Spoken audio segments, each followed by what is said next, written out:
So if we really want Middle East peace, there's only really one way to do it. Hey guys, it's John here. I'm dismayed as I watch the news and see all the atrocities that are happening over in the Middle East, on both sides of this argument. When we dive into how do we solve this situation, there's only one path.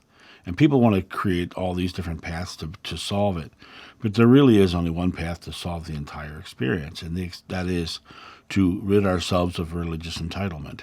When you look at what's happening in that region, one group is saying that this is our land and we're entitled to it. The other group is saying this is our land, we're entitled to it. And in that part of the world, they don't think of themselves as races. They think of themselves as religions. You go there, this person dresses this way and is praised this way, and this person prays this way, and they come to each other and they don't like each other. Not because they're different, not because they're speaking a different language, but because they believe differently. And it goes in all directions. I mean, just this year alone, there was attacks on Christians by Jewish extremists. And it was a small affair compared to what's going on right now. But when you look at that Middle East region, they're all trying to use their own religious entitlement, saying this is our land because our religion says so. Releasing a religious entitlement can happen in two ways. One, we abolish religion, which is a very difficult thing to do, but I think it's happening naturally. I mean, the Christian churches have lost over 50% of their congregations in the past 20 years. And COVID only expedited that. People realized they like to sleep in on Sunday morning. When you look at countries like Iran, right, when they start becoming lenient and giving people freedoms, like back, in the 70s when women could wear Western clothes and all that, people become very good. The more repressive it got, the more the things started to rebel, and the more their actual economy started to shrink because they literally have leaned into this religious ideology rather than advancing and evolving with the rest of the world. When you look at the concept of religious entitlement, one group says they deserve something, the other group says they deserve it, the other group says they deserve it. They either have to come to a thing of sharing, which we've seen over a couple of thousand years now that they're not very good at sharing. And the other way is to abolish religion, get rid of religion altogether, and come back to the concept of being loving, caring humans with no borders or boundaries. The biggest issues we have here in the United States, we always hear people yelling and screaming about, is border security and da-da-da-da. But those people are suffering at the border here, right? And we are literally not letting them into a prosperous country, a place where they can make a living, right? So America itself has people locked out of its borders.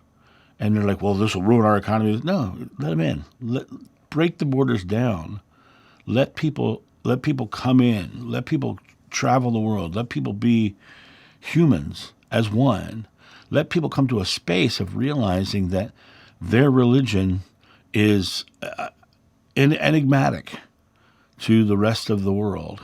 It's separate. It's an enigma, right?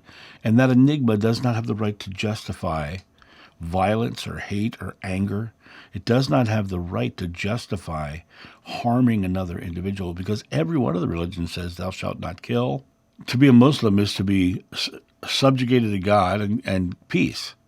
In the Quran, it says you can defend yourself if you are condemned for your religion, if you are condemned for, and that's what they're feeling. They're feeling like they're condemned for their religion, and the Jewish people feel like they're condemned for their religion, and the Catholics or the Christians, most of them seem very entitled. So that's a different kind of entitlement. And so when you look at this aspect, is you've got these three factions that all believe that they're right and all believe that they need to defend their faiths, and every one of them, if you were to say something against their religion, every one of them would get mad. Every one of them would start to justify why their religion is the right way. But all of them, all of their beliefs are from thousands of years old, and that's not a good thing, because 2,000 years ago, the world was a very different place. We all want to think of the people of the time as a certain way, or the deities or the prophets as being above it all. But you got to remember, the story of Sodom and Gomorrah. Lot offered the people his daughters because his daughters were property. Women were subjugated. Women were property. An indentured servant, a Jewish man could give that man a wife, have that man father children, and then when the debt was paid, he would kick the man out, and the women and the children of that indentured servant were his property. They were his slaves. They are basing all of their religions on a time where women were slaves, and you could own people, and you're looking at a time. You're basing all your religions on these precepts, and then all of these religions are so interpreted and manipulated and changed over the years to meet narratives.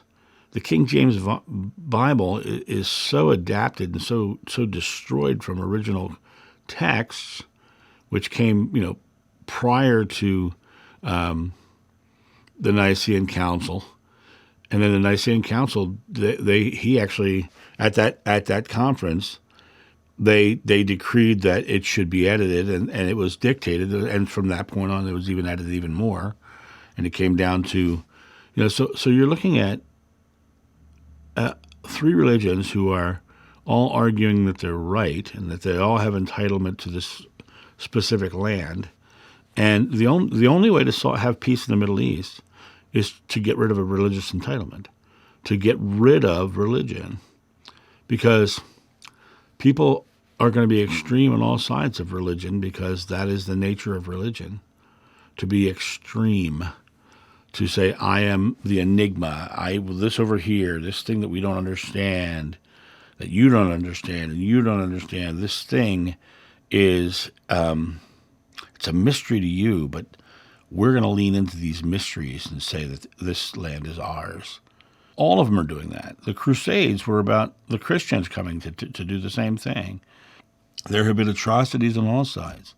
Everyone always forgets, like, Hitler was a Catholic. He was baptized a Catholic, right? So atrocities and extremes of all religion are the ones that are creating these issues.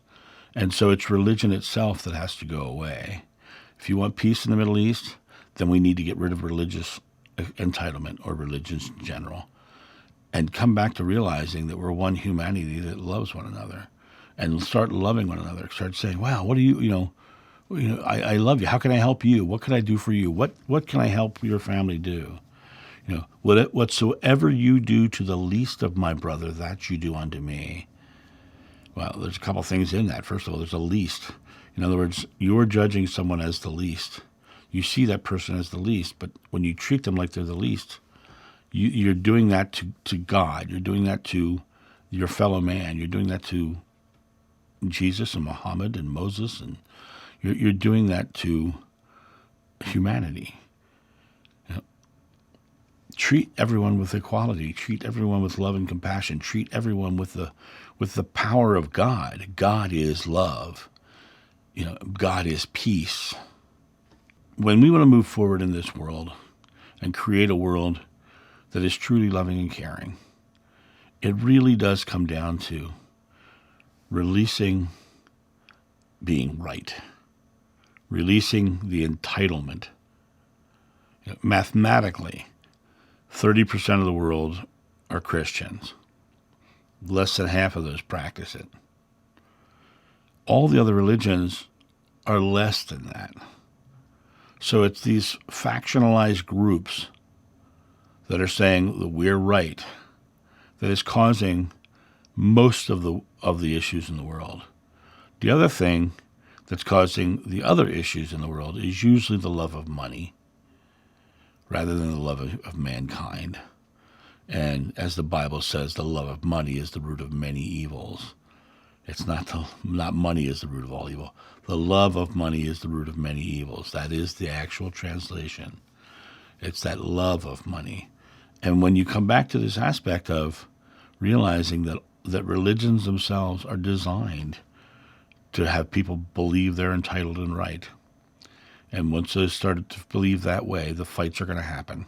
They are literally saying, no, you are wrong. No, you are wrong. No, you're wrong. No, this land is ours because of this. No, this land is ours because of this. Hey, both of you guys, get it right because that land is really ours as well. So now you've got all this mix up like this. It's crazy. It's a crazy experience, and it's a sad experience. But we can create a loving world just by intending that and starting to do things, acting upon that loving intention. Start showing love. In Ukraine, Ukrainian mothers were helping Russian soldiers connect to their mothers back in Russia. That was such a loving gesture, right? Antoinette Tuff, the child walked into her school with an AR-15, and she told the child that she loved him and she hugged him, and he didn't kill anybody. There's story after story of people delivering love and giving love and expressing love and being that love. And that is how it dissipates. If you're in the eye of a hurricane and the world is swirling around you crazily, you can get powerful and strong and increase the intensity of that storm. Or you can get calm and still and help that storm dissipate by your stillness. And I don't mean stillness in action. I mean stillness in your emotional response.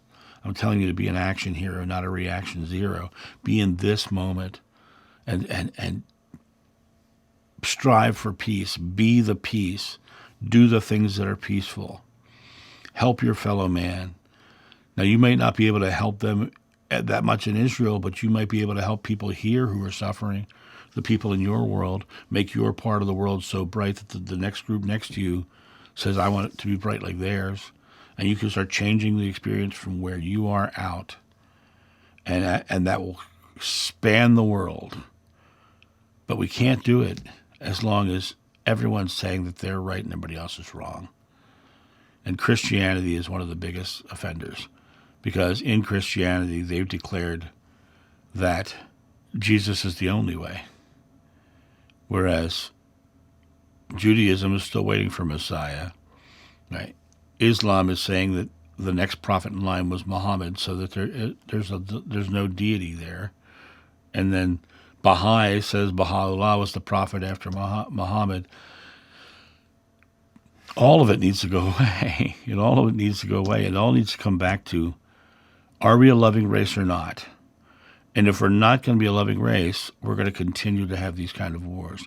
If we're going to continue to lean into 2,000, 3,000, 4,000, 5,000-year-old religions back at a time when the world was allowing people to be property and living into the reality of a religion that tells us that you can beat your slave so long as he doesn't die because your slave is your money, your property. It makes no sense to follow a religion because the religions themselves are outdated. They're of a time that makes no sense to a loving world. And if you look at the religions as they come forward, they get less and less fearful and more loving. But it literally comes down to they all should go away. I think religions themselves should go away. We need to just realize that we are the religion of humanity. It saddens me to see all this violence and hate and anger because it doesn't help anybody. It also saddens me that all of us focus on the violence and the hate rather than focusing on the love and the solutions. The more of us who focus on the love and the solutions, the faster it comes. Mother Teresa said she wouldn't go to an anti-war rally, but if she had a pro-peace rally, she'd come. Be the peace. not the anti-war, not the war. Anti-war is still focused on war. Peace is focused on peace. Do the things that are peaceful. Show the world loving people. And that is how we create peace in the Middle East. You guys have a great day, and I'll talk to you soon.